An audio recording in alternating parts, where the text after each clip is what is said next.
आई, bore होतंय.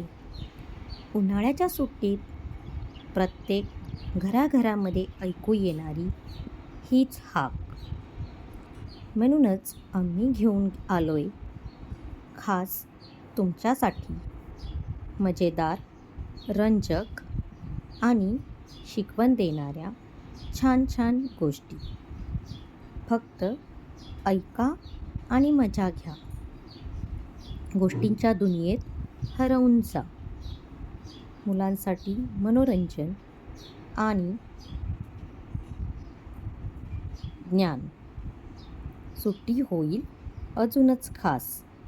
आजच गोष्टी ऐका आणि बोरला करा बाय बाय. चला तर मग ऐकूया चतुर चिमणी आणि पाण्याची बाटली. आजच्या आपल्या गोष्टीचं नाव आहे चतुर चिमणी आणि पाण्याची बाटली. उन्हाळ्याचे खूप कडक ऊन होते. एका छोट्या गावामध्ये एका झाडावर एक चिमणी राहत होती. तिचं नाव होतं चिंकी. त्या दिवशी खूप उकाडा होता. चिंकीला खूपच तहान लागली होती. ती पाण्याच्या शोधात इकडे तिकडे फिरत होती, उडत होती. ती एका बागेत गेली, पण तिथे पाणी नव्हतं. ती नदीकाठी गेली, पण नदी तर आटलेली होती. चिंकी पाणी शोधून शोधून खूप थकली होती, पण तिने हार मानली नाही. थोड्या वेळाने तिला एका घराच्या अंगणात एक प्लास्टिकची बाटली दिसली.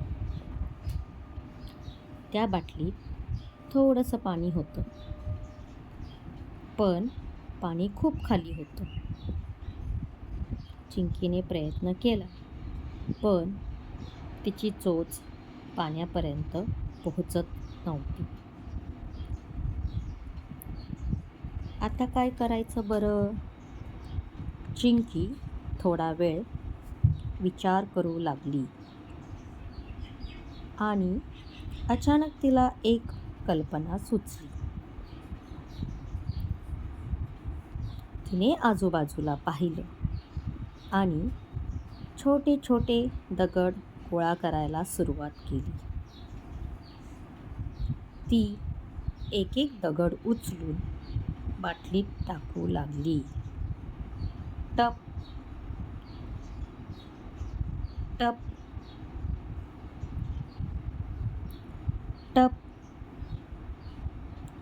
हळूहळू पाण्याची पातळी वर येऊ लागली. चिंकीने अजून काही दगड टाकले आणि शेवटी पाणी इतकं वर आलं की ती सहज पिऊ शकली. चिंकीने मनसोक्त पाणी प्यायलं आणि आनंदाने उडून गेली.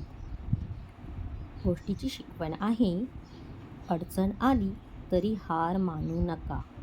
विचार करून उपाय शोधला तर नक्की यश मिळेल.